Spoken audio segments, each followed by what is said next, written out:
Hello students, एक बार फिर स्वागत है आप सभी लोगों का आपके प्यारे से YouTube channel wifi success classes में। जैसा कि हमारा चैप्टर चल रहा है प्रत्यावर्ती धारा अल्टरनेटिव करंट। इसमें हम लोग पिछले वीडियो में पढ़ चुके हैं चौक कुंडली, LCR परिपथ, अनुनाद की स्थिति में आवृत्ति और LCR परिपथ की प्रतिबाधा। ये चीज़ें हम लोग पिछले वीडियो में पढ़ चुके हैं। आज का वीडियो इस चैप्टर के लिए लास्ट वीडियो होगा। इसके बाद में हमारा विद्युत चुम्बकीय प्रेरण जो लास्ट फर्स्ट का भाग है, लास्ट चैप्टर रहेगा, उसको पढ़ाएंगे। तो आज हम लोग वीडियो स्टार्ट करते हैं प्रत्यावर्ती धारा जनित्र से। प्रत्यावर्ती धारा जनित्र,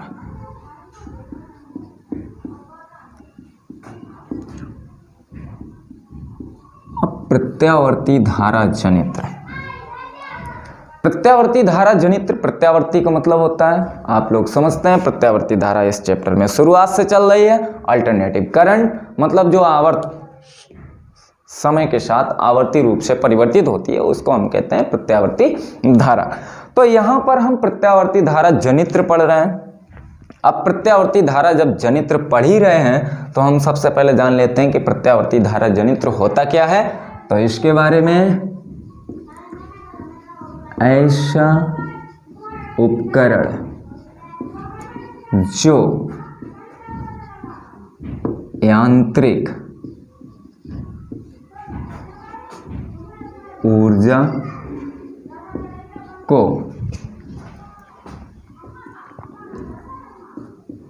विद्युत ऊर्जा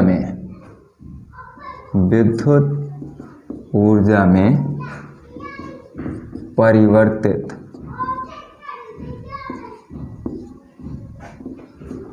करता है, प्रत्यावर्ती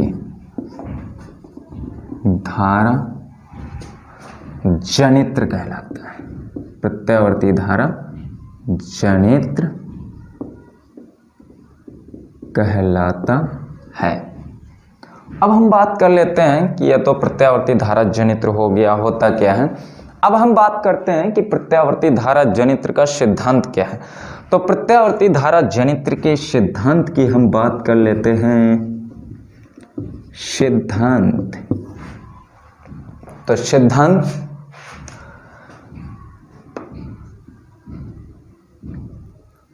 यह विद्युत चुंबकीय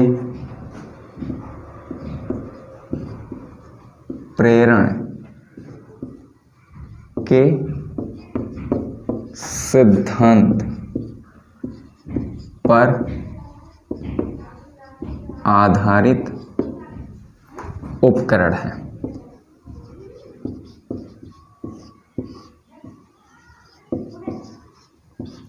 अब विद्युत चुम्बकीय प्रेरण के सिद्धांत पर आधारित उपकरण है, इससे सिद्धांत तो नहीं हो जाता है। अब हमें सिद्धांत लिखना है, तो विद्युत चुम्बकीय प्रेरण क्या होता है उसको आप लिख दीजिए। तो यहां पर हम लिखेंगे, जब किसी बंद कुंडली को एक समान चुंबकीय क्षेत्र में रखकर तेजी से घुमाया जाता है तो उसमें एक विद्युत धारा प्रेरित हो जाती है।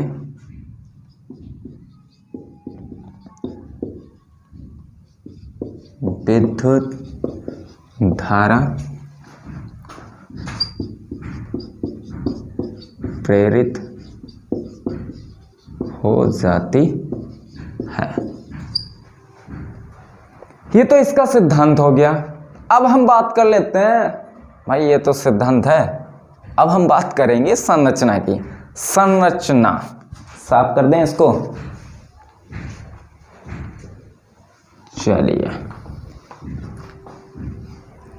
संरचना की अगर हम बात करें तो इसकी संरचना या यह मुख्यतः 4 भागों से मिलकर बना होता है। इसका प्रयोग तो हम लोग करते रहते हैं। जब हम लोगों को अल्टरनेटिव करंट प्राप्त करना होता है तो हम प्रत्यावर्ती धारा जनित्र का उपयोग करते हैं। जैसे अपने घरों में समर वगैरह चलाने के लिए, इन सब चीज़ों के लिए किया जाता है। अच्छा, अब हम बात कर लेते हैं संरचना की। तो संरचना, अगर भाई संरचना की बात करें तो संरचना यह मुख्यतः 4 भागों से मिलकर बना होता है। नंबर 1 क्षेत्र चुंबक, नंबर 2 आर्मेचर कुंडली,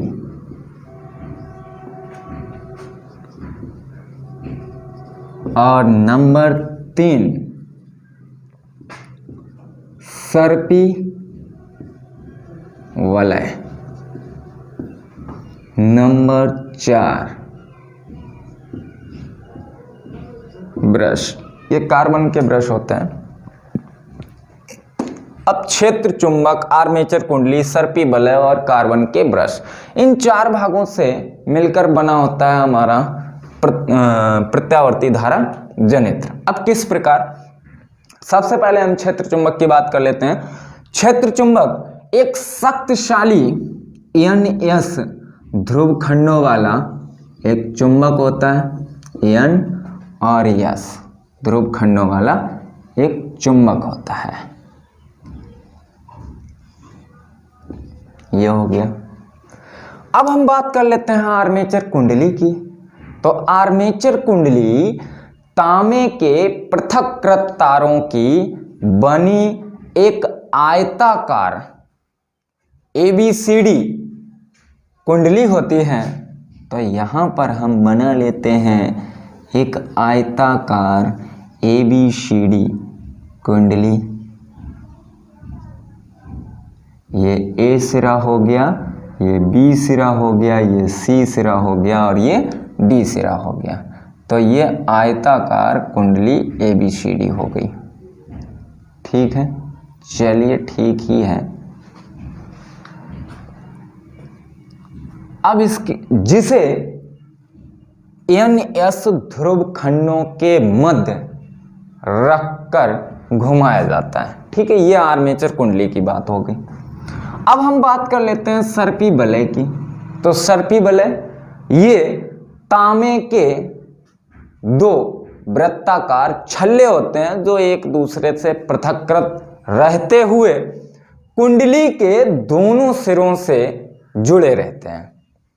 अब यहाँ पर एक सिरा ये हो गया और एक सिरा ये हो गया। अब इस सिरे को इस प्रकार से हम जोड़ देते हैं।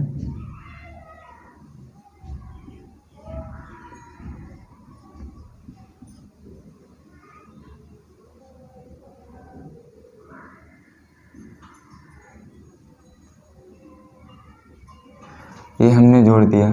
ठीक है, और दूसरा सिरा, अरे भाई क्या बात है,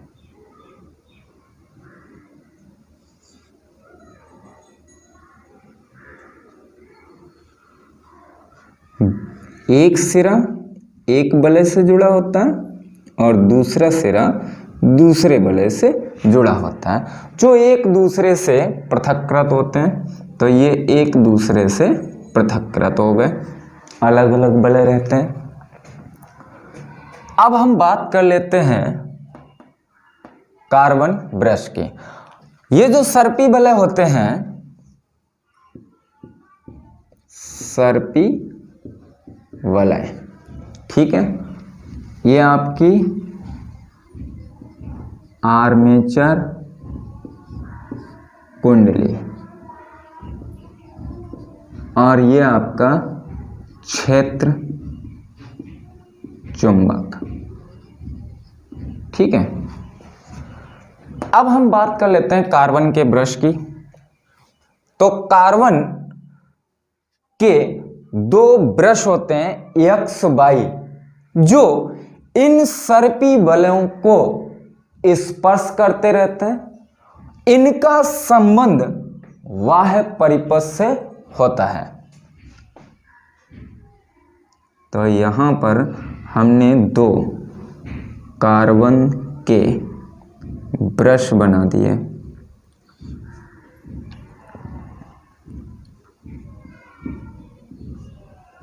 जो इन बलियों को स्पर्श करते रहते हैं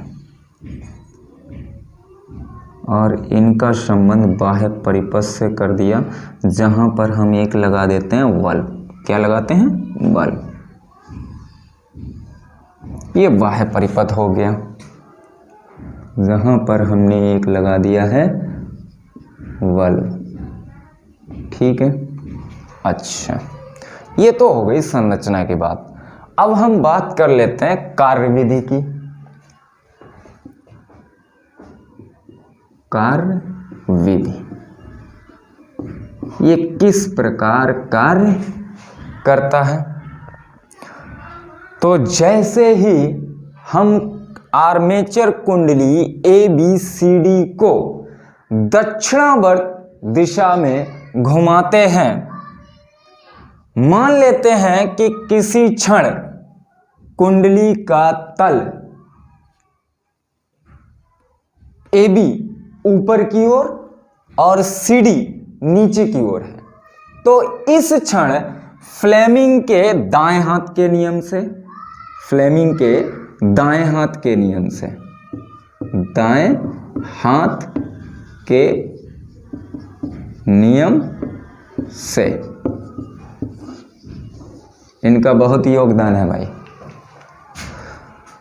किसी क्षण मान लेते हैं कि कुंडली का ए बी सिरा ऊर्ध्वाधर ऊपर की ओर और सी डी सिरा नीचे की ओर है दक्षिणावर्त घुमाने पर, तब फ्लेमिंग के दाएं हाथ के नियम से धारा की दिशा, जो प्रेरित धारा की दिशा होगी, इस प्रकार होगी। मतलब अगर ये कार्बन ब्रश को हम इसको x मान लेते हैं, इसको y मान लेते हैं, आप इसको x मान लीजिए, इसको y मान लीजिए, कोई दिक्कत नहीं है। जैसे ही हम फ्लेमिंग के दाएं हाथ का नियम यहाँ पर लगाते हैं, तो हमें पता चलता है कि कुंडली में धारा ए बी से सी डी की ओर प्रवाहित होती है। इस क्षण कार्बन ब्रश एक्स द्वारा धारा बाह्य परिपथ में तथा कार्बन ब्रश वाई द्वारा धारा कुंडली में प्रवाहित होती है। तो इस क्षण जो धारा की दिशा है, हम एक दिशा में मान सकते हैं कि धारा का मान लगातार बढ़ रहा है एक दिशा में। ठीक है, जैसे ही कुंडली अपना आधा चक्कर पूर्ण करती है, मतलब जिस स्थिति में अगर ऐसे प्रारंभ में ऐसे कुंडली को मान लें, ए बी सिरा ये हमारा अंगूठा वाला ए बी सिरा है और ये छोटी उंगली वाला सी डी सिरा है, जैसे ही ये ऊपर मतलब ऊर्ध्वाधर ऊपर की ओर जाएगा, तो इस क्षण बाह्य परिपथ में धारा का मान अधिकतम होगा जब ए बी सिरा ठीक ऊर्ध्वाधर लंबवत होगा। इस क्षण बाह्य परिपथ में धारा का मान भी अधिकतम होगा, मतलब धारा की दिशा एक ओर होगी। तो इस तरीके से हमने एक और धारा की दिशा बना दी। तत्पश्चात जैसे ही आधा चक्कर ये पूर्ण करेगी तो कुंडली एकदम क्षैतिज आ जाएगी। तो इस क्षण धारा का मान न्यूनतम हो जाएगा। धारा का मान न्यूनतम हो गया। कुंडली के दूसरे आधे चक्कर में जब कुंडली का सी डी सिरा ऊर्ध्वाधर दिशा में होगा, तो इस क्षण परिपथ में धारा की दिशा बदल जाएगी, मतलब कुंडली में धारा की दिशा बदल जाएगी। जब फ्लेमिंग के दाएं हाथ का नियम लगाएंगे तो यहाँ पर जो धारा की दिशा होगी DC से BA की ओर होगी। तो इस क्षण बाई ब्रश से धारा बाह्य परिपथ में और X ब्रश से धारा कुंडली में वापस जाएगी। तो इस क्षण धारा की दिशा बदल जाती है। तो इस प्रकार, और जब कुंडली का एक चक्कर पूर्ण होगा तो धारा शून्य हो जाएगी। यानी कि हमने सिर्फ इतना हमें जानना था कि क्या प्रत्यावर्ती धारा जनित्र द्वारा बाह्य परिपथ में धारा का परिमाण दिशा के साथ आवर्ती रूप में परिवर्तित होता है। तो हमने ये जान लिया कि जब आर्मेचर कुंडली को हम दक्षिणावर्त दिशा में घुमाते हैं तेजी से, तो इससे गुजरने वाले चुंबकीय फ्लक्स में परिवर्तन होता है, जिसके कारण बाह्य परिपथ में कुंडली के पूरे एक चक्कर में धारा परिमाण व दिशा के साथ 2 बार परिवर्तित होती है। ठीक, तो इस तरीके से हमने जान लिया कि प्रत्यावर्ती धारा जनित्र द्वारा प्रत्यावर्ती धारा प्राप्त होती है। अब हम बात कर लेते हैं, ये तो प्रत्यावर्ती धारा जनित्र हो गया, इसको साफ करें। चलिए, इसके बाद बात करेंगे ट्रांसफार्मर। ट्रांसफार्मर मतलब ऐसा उपकरण जिसकी सहायता से केवल प्रत्यावर्ती धारा की वोल्टता को, यानी कि विभव को परिवर्तित किया जाता है। ठीक है, चलिए अब ट्रांसफार्मर, ये तो हमने जान लिया बातों ही बातों में कि ट्रांसफार्मर ऐसा उपकरण है जो प्रत्यावर्ती धारा के विभव को परिवर्तित करने के काम में आता है। दिष्ट धारा के विभव को परिवर्तित करने में प्रयोग इसका नहीं होता है, केवल प्रत्यावर्ती धारा में। ट्रांसफार्मर,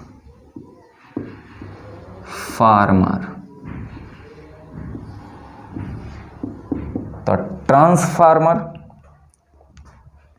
क्या है समझ में आया? ठीक है, अब हम बात कर लेते हैं कि ट्रांसफार्मर किस सिद्धांत पर कार्य करता है। तो इसके सिद्धांत की बात करेंगे। प्रिंसिपल जरूरी है भाई। ट्रांसफार्मर अन्योन्य प्रेरण सिद्धांत पर आधारित एक उपकरण है। किसके सिद्धांत पर? अन्योन्य प्रेरण। अन्योन्य प्रेरण याद रखना भाई, ये तो पहले मैं बता चुका हूं कि अन्योन्य प्रेरण क्या होता है। पास पास रखी कुंडलियों में से किसी एक कुंडली में यदि धारा के प्रवाहित धारा के मान में छोटा सा परिवर्तन किया जाए तो द्वितीयक कुंडली से गुजरने वाले चुंबकीय फ्लक्स में परिवर्तन होता है, जिसके कारण द्वितीयक कुंडली में एक विद्युत वाहक बल अथवा धारा प्रेरित हो जाती है। इस घटना को अन्योन्य प्रेरण कहते हैं, यानी विद्युत चुंबकीय प्रेरण की इस घटना को अन्योन्य प्रेरण कहते हैं। तो इसका सिद्धांत जो है ये अन्योन्य प्रेरण सिद्धांत पर आधारित एक उपकरण है।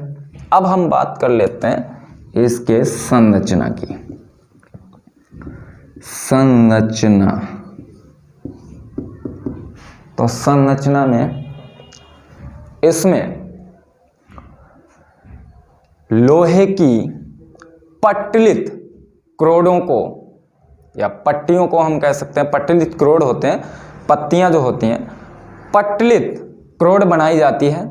कई पत्तियों को मिलाकर एक क्रोड बनाई जाती है, जिसको एक के ऊपर एक रखकर क्रोड बनाई जाती है। इस प्रकार बनी क्रोड को हम पट्टलित क्रोड कह सकते हैं। आयताकार भी हो सकती है और बेलनाकार भी हो सकती है, दोनों तरीके के हम क्रोड को उपयोग में लाते हैं। यहाँ पर लोहे की कई पत्तियों को एक दूसरे के ऊपर रखकर आयताकार अथवा बेलनाकार बनाई गई एक पट्टलित क्रोड होती है। तो इस तरीके से हम पट्टलित क्रोड बना लेते हैं।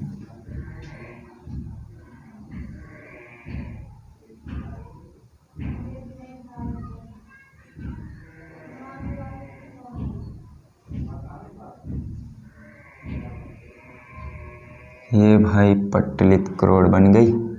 अभी तो नहीं बनी, अच्छा नहीं बना भाई, अच्छा नहीं बना, कोई बात नहीं, कोई बात नहीं, कोई बात नहीं, ठीक है।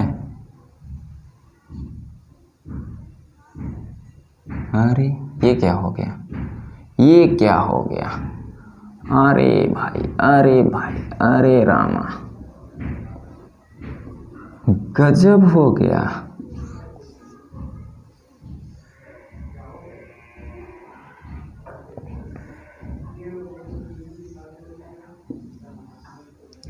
इस तरीके का हम एक डिब्बा बना लेते हैं। डिब्बा बन गया ना? हाँ डिब्बा बन गया, लेकिन अच्छा नहीं बना। अच्छा बनाओ भाई, अच्छा बनाओ डिब्बा।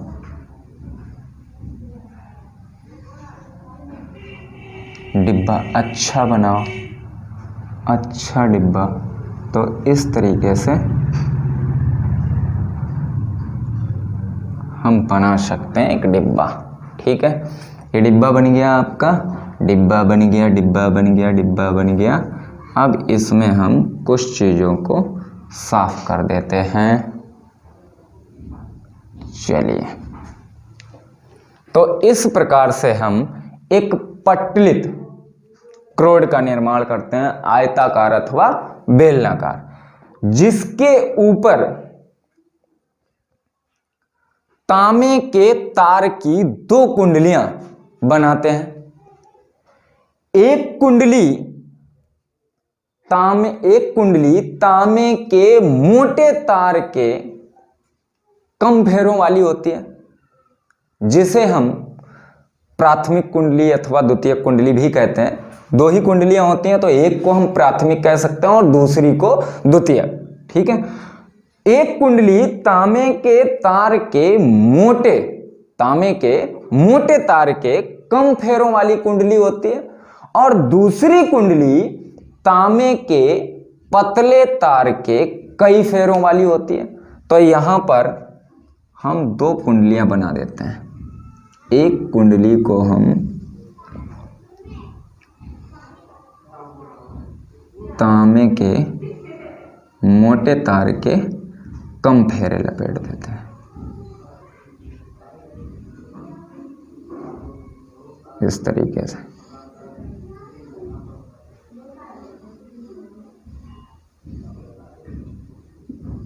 मोटे तार के कम फेरे हमने लपेटे भाई, देखना कम ही फेरे रहे, ज़्यादा हो गए तब भी कोई फर्क नहीं, कौन सा हम गिन के बना रहे हैं, ज़्यादा होंगे नहीं, ठीक है। और इधर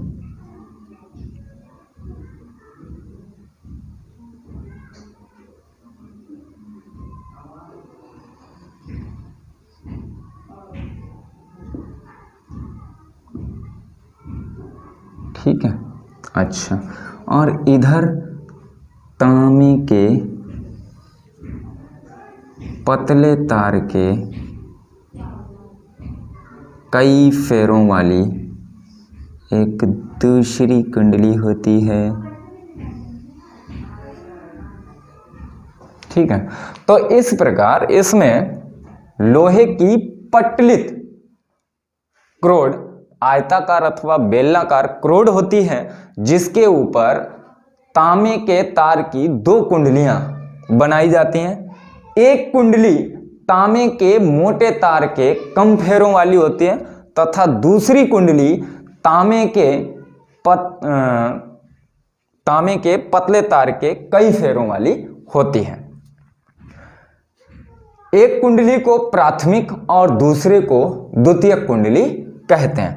अब ये संरचना की बात हो गई। यहां से हम पहले अब प्राथमिक कुंडली किसको मानेंगे और द्वितीयक कुंडली किसको मानेंगे, तो इससे पहले हम ट्रांसफार्मर पे ही दोबारा लौट आते हैं।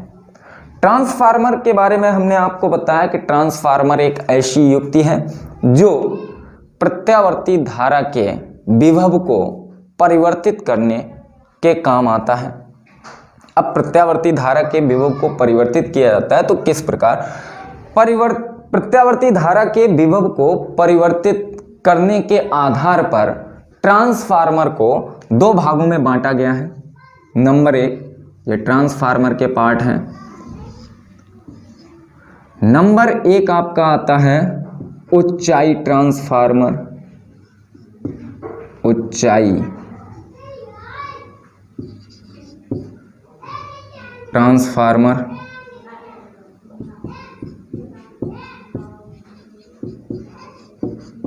और नंबर 2 आपका आता है अपचाई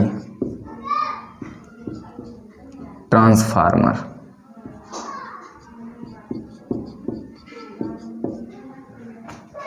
ट्रांसफार्मर, ठीक है। अच्छा, ये आपके दो प्रकार के ट्रांसफार्मर होते हैं, एक ऊंचाई ट्रांसफार्मर और एक अपचाई ट्रांसफार्मर। ऊंचाई ट्रांसफार्मर क्या होता है और अपचाई ट्रांसफार्मर क्या होता है, इसके बारे में हम थोड़ा लिख देते हैं। इसको साफ कर दें, इसको साफ कर दें। चलिए अब यहां पर हम लिख देते हैं ऊंचाई। अरे भाई, ऊंचाई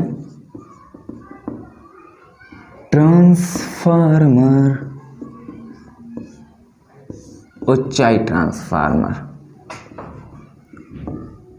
ऐसा ट्रांसफार्मर जो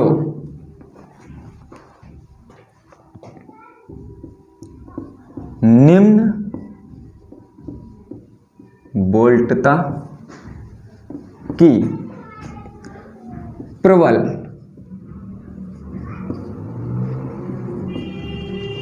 विद्युत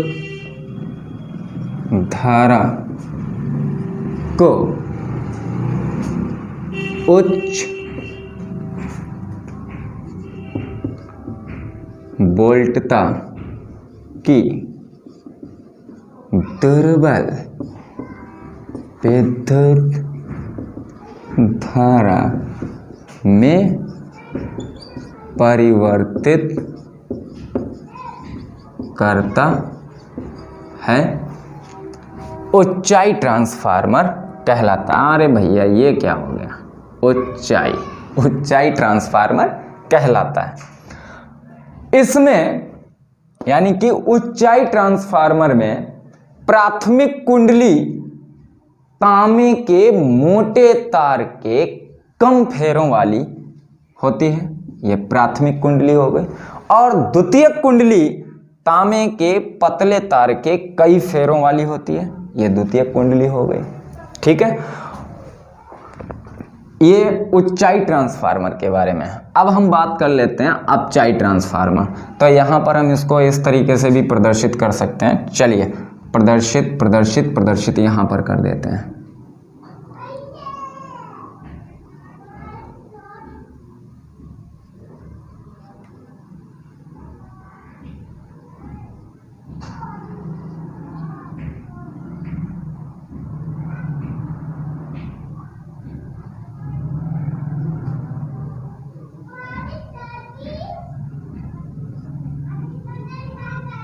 ठीक है, तो ये आपकी प्राथमिक कुंडली हो गई ऊंचाई ट्रांसफार्मर की, ये द्वितीयक कुंडली हो गई और इनके बीच में होगा अन्योन प्रेरण। ठीक है, अच्छा ये आपका कौन सा है, ऊंचाई ट्रांसफार्मर। अब हम बात कर लेते हैं अपचाई ट्रांसफार्मर।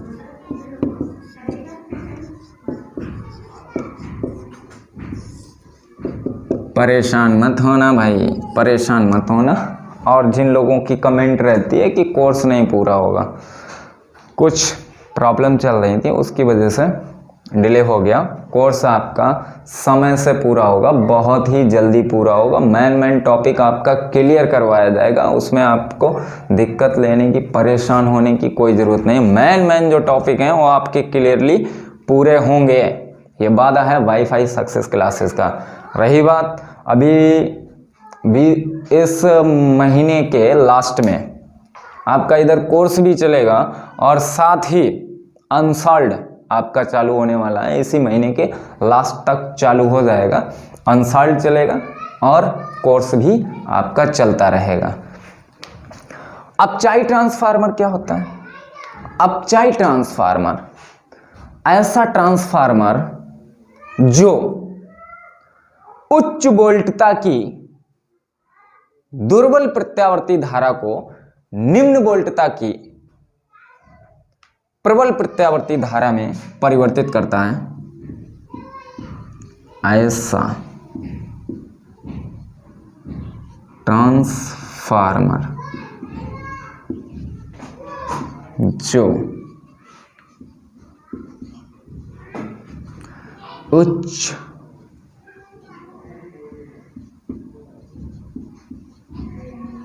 वोल्टता की दुर्बल प्रत्यावर्ती धारा को निम्न वोल्टता की प्रबल प्रत्यावर्ती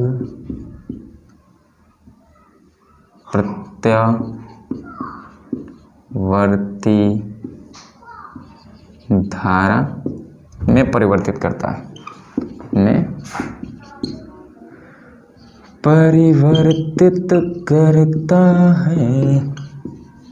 क्लियर?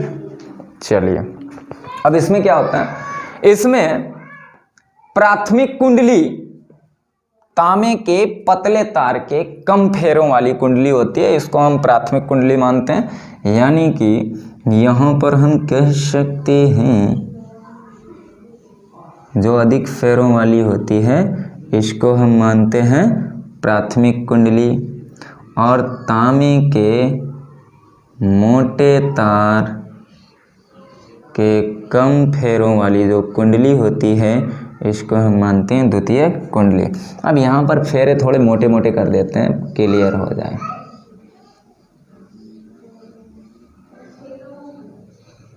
ऐसे, ठीक है, इसको अभी थोड़ा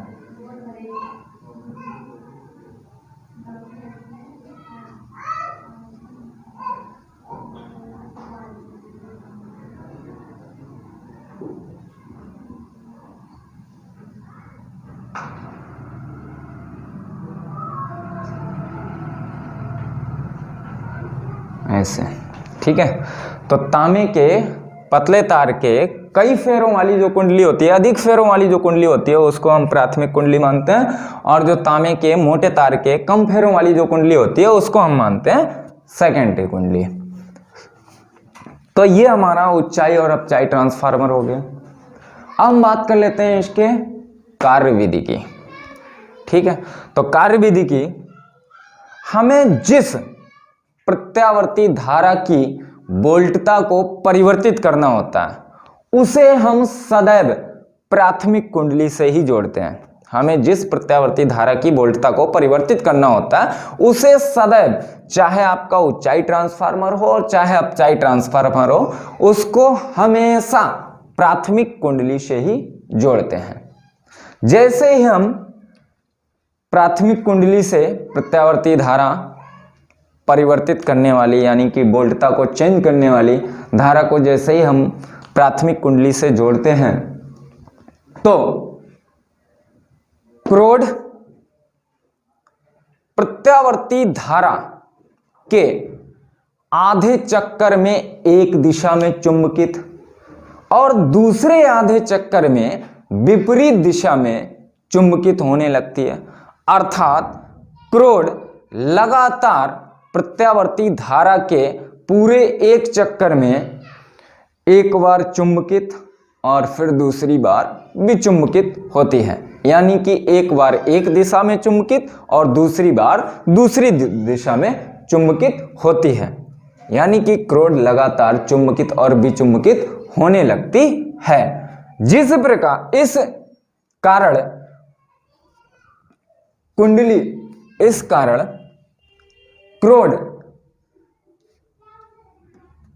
जो है आपकी लगातार चुंबकित और विचुंबकित होने लगती है। यानी कि क्रोड में जो विद्युत धारा है, यहां से जो हम विद्युत धारा दे रहे हैं, वो क्रोड में ऊर्जा के रूप में परिवर्तित हो जाती है, चुंबकीय ऊर्जा के रूप में। जो यहां से हम विद्युत धारा प्रवाहित कर रहे हैं, जिसको हमें परिवर्तित करना है, जिसकी वोल्टता को परिवर्तित करना है, उसको हम जब प्राथमिक कुंडली से भेजते हैं तो क्रोड के बार बार चुंबकित और विचुंबकित होने पर जो विद्युत धारा है या विद्युत ऊर्जा है वो क्रोड में चुंबकीय ऊर्जा के रूप में स्थानांतरित होने लगती है। चूंकि द्वितीयक कुंडली इसी क्रोड के ऊपर, जो कुंडली लपेटी जाती हैं, क्रोड से भी पृथककृत रहती हैं और इनके जो फेरे होते हैं, एक दूसरे तार जो होते हैं एक दूसरे से पृथककृत रहते हैं। चूंकि द्वितीयक कुंडली इसी क्रोड के ऊपर लिपटी होती है, जिसके कारण द्वितीयक कुंडली से गुजरने वाले चुंबकीय फ्लक्स में लगातार परिवर्तन होने लगता है। क्यों परिवर्तन हुआ इसको समझ लीजिए, स्पष्ट समझिए, ठीक है। क्योंकि ऐसा नहीं है कि आप इसको रटेंगे, रटना नहीं है, इजीली बहुत आसान तरीके से आप सीख सकते हैं, ये दावा है। कैसे आप सीखेंगे? जिस प्रत्यावर्ती धारा की वोल्टता को हमें परिवर्तित करना होता है उसे सदैव प्राथमिक कुंडली से जोड़ते हैं। जैसे ही कुंडली में विद्युत धारा प्रवाहित होती है तो क्रोड विद्युत धारा के पूरे एक चक्कर में, या हम यूं कह सकते हैं कि विद्युत धारा के आधे चक्कर में एक दिशा में चुंबकित होती है तथा दूसरे आधे चक्कर में दूसरी दिशा में चुंबकित होती है। तो इस प्रकार विद्युत धारा चुंबकित और विचुंबकित प्रत्यावर्ती धारा के पूरे एक चक्कर में चुंबकित और विचुंबकित होती रहती है। अर्थात हम कह सकते हैं कि जो विद्युत धारा है वो विद्युत ऊर्जा जो है वो चुंबकीय ऊर्जा के रूप में परिवर्तित होने लगती है। चूंकि द्वितीयक कुंडली सेकेंडरी कॉइल इसी क्रोड के ऊपर लिपटी होती है, इसलिए द्वितीयक कुंडली से गुजरने वाले चुंबकीय फ्लक्स में परिवर्तन होने लगता है, जिसके कारण द्वितीयक कुंडली में विद्युत वाहक बल प्रेरित हो जाता है। जो परिमाण में यहां से हम जितना विद्युत धारा प्रवाहित कर रहे हैं उसी परिमाण में, अगर क्रोड को पटलित क्यों रखा जाता है, ये मैंने आपको भंवर धाराओं के बारे में बताया था, वहां पर बताया था कि क्रोड को पटलित रखने से इसमें भंवर धाराएं कम उत्पन्न होगी। भंवर धाराएं कम उत्पन्न होगी तो इसका मतलब हो जाएगा कि इसमें जो विद्युत ऊर्जा है उसका ह्रास कम होगा, विद्युत ऊर्जा का ह्रास बहुत कम होगा। और साथ ही जब भंवर धाराओं के उत्पन्न होने से क्रोड गर्म होगी तो विद्युत धारा का जो विद्युत ऊर्जा का ह्रास है वो ऊष्मा के रूप में भी होना है, तो ऊष्मा जब उत्पन्न नहीं होगी तो ह्रास कम होगा। अगर ह्रास को, विद्युत ऊर्जा के ह्रास को नगण्य मानते हुए, तो यहाँ पर जो हम जितनी विद्युत ऊर्जा यहाँ से दे रहे हैं, मतलब यानी जितनी विद्युत धारा प्रवाहित कर रहे हैं वो यहाँ पर 100% प्राप्त होनी चाहिए। तो अब हम क्या करते हैं, अगर हम मान लें कि प्राथमिक कुंडली में अब ये जो उत्पन्न विद्युत वाहक बल है, जो द्वितीय कुंडली में विद्युत वाहक बल प्रेरित हुआ, इसका मान अगर हम देखेंगे तो इसका मान अगर ऊर्जा में ह्रास नगण्य हो तो दी गई ऊर्जा और प्राप्त ऊर्जा दोनों आपस में बराबर रहती हैं। अगर हम मान लें, इसको मैं थोड़ा साफ कर रहा हूं क्योंकि यहां पर आगे परिणमन अनुपात वगैरह ठीक, ये सारी चीज़ें लिखवानी है, तो इसको मैं थोड़ा साफ करता हूँ।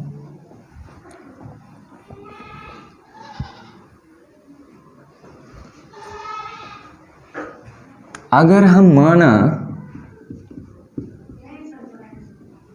प्राथमिक कुंडली में फेरों की संख्या NP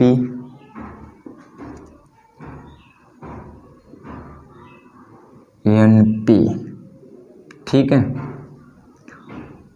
द्वितीयक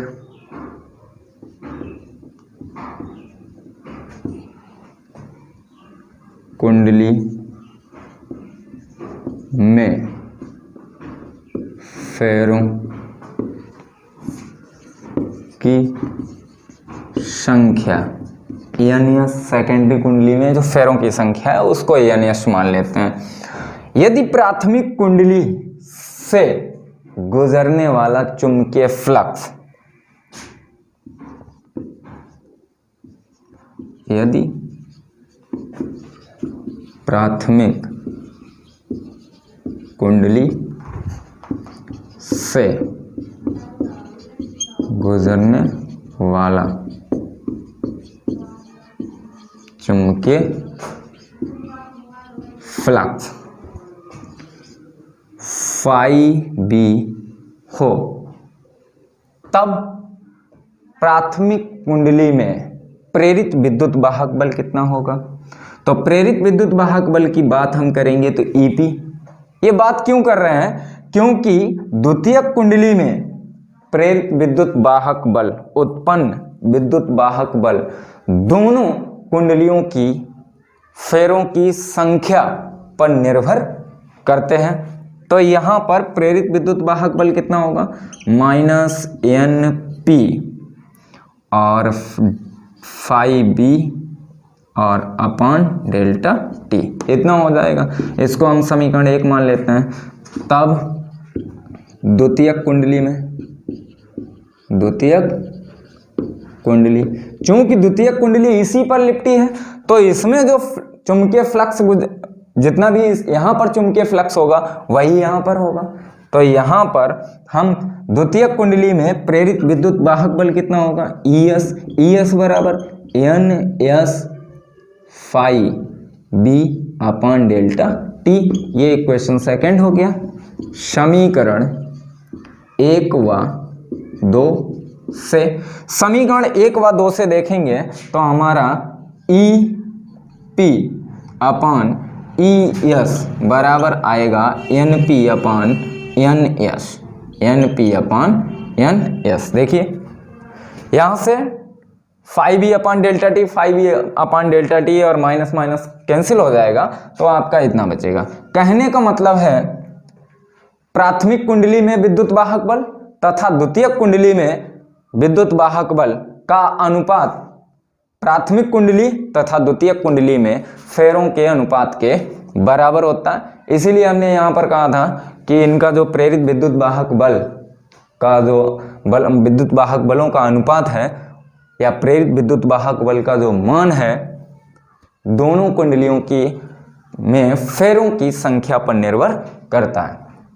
तो यहाँ पे हमने ये, अब अगर हम मान लें वोल्टता की बात करते हैं तो प्राथमिक कुंडली में अगर वोल्टता BP हो और द्वितीयक कुंडली में वोल्टता BS हो, तब यहाँ पर क्या हो जाएगा? यानी कि EP बराबर BP और ES बराबर BS। तब आपका ये क्या हो जाएगा? जरा देखिए यहाँ पर तो हम लिख सकते हैं, तब BP अपान BS बराबर EP अपान ES बराबर NP अपान NS।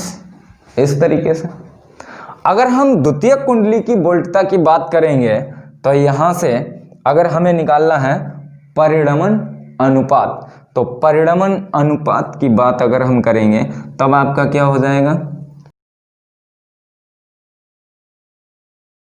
VS। इसको साफ कर देता हूं फिर लिखता हूं, चलिए साफ करें। अच्छा, अगर हम बात कर लेते हैं यहां पर परिणमन अनुपात की, तो हमने बताया कि अगर ऊर्जा में कोई हानि ना हो रही हो, ऊर्जा में हानि नगण्य हो, तो एक ऊर्जा में हानि को नगण्य मानकर एक आदर्श ट्रांसफार्मर के लिए BS यानी कि निर्गत वोल्टेज VP निवेशी वोल्टेज बराबर ES अपान EP बराबर आपका हो जाएगा NS अपान NP और बराबर होता है R, जहां R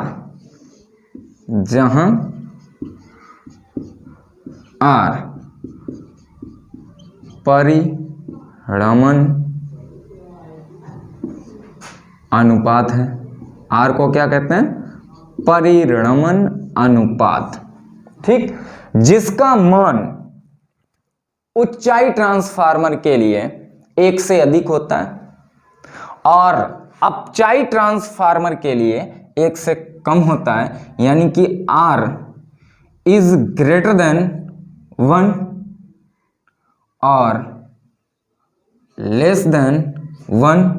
यहां पर हम इसके लिए लिखेंगे, या ऐसे करके ना लिखें, हम ऐसे भी लिख सकते हैं, ऊंचाई, अरे भाई ऊंचाई लिख जाता है, ऊंचाई transformer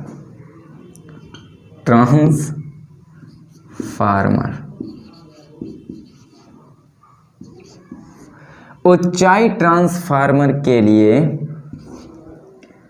R is greater than 1 और अपचाई ट्रांसफार्मर के लिए अपचाई ट्रांसफार्मर के लिए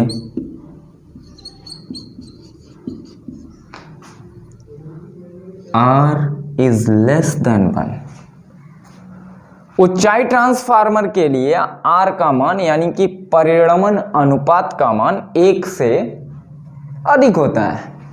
अपचाई ट्रांसफार्मर के लिए परिणमन अनुपात का मान 1 से कम होता है, ठीक है। अब इसके बाद में हम बात कर लेते हैं ट्रांसफार्मर की दक्षता। तो ट्रांसफार्मर की दक्षता निर्गत शक्ति तथा निवेशी शक्ति के अनुपात को ट्रांसफार्मर की दक्षता कहते हैं। एक आदर्श ट्रांसफार्मर की दक्षता 100% होनी चाहिए, लेकिन ऊर्जा का कुछ ना कुछ ह्रास होता है, इसलिए ये 90% के आसपास रहती है। तो यहां पर ट्रांसफार्मर की दक्षता की हम बात कर लें तो ट्रांसफार्मर की दक्षता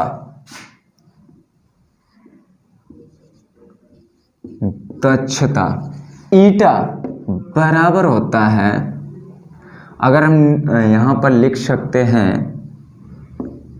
निर्गत शक्ति और बटे निवेशी शक्ति। अच्छा, यानी कि ईटा बराबर निर्गत शक्ति की बात अगर हम करेंगे तो शक्ति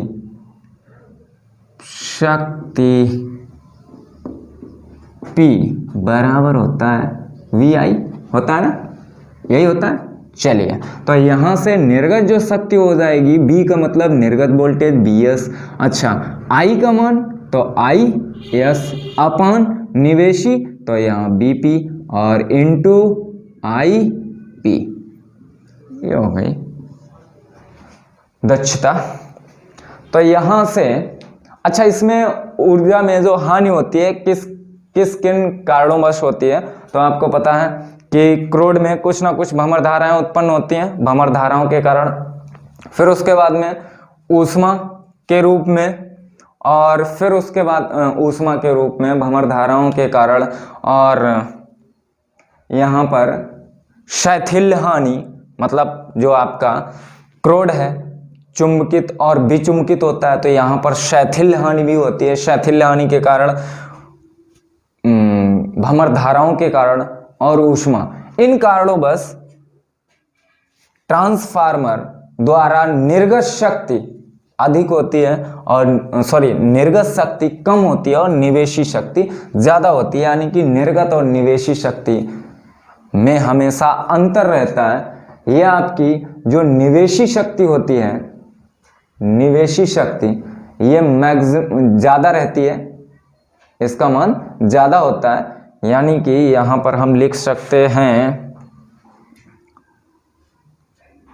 PS greater than PS less than PP। ऐसे नहीं, ऐसे लिख दो हिंदी में। निवेशी शक्ति ज़्यादा होती है निर्गत शक्ति के। आई होप आप लोगों को ये कॉन्सेप्ट समझ में आया होगा। नेक्स्ट वीडियो में विद्युत चुम्बकीय तरंगें, अच्छा चैप्टर है, 4 नंबर का श्योर आता है, पढ़ाएंगे। तब तक के लिए इस वीडियो में इतना ही। आशा करता हूँ आप लोगों को समझ में आया होगा। धन्यवाद, आगे फिर मिलेंगे।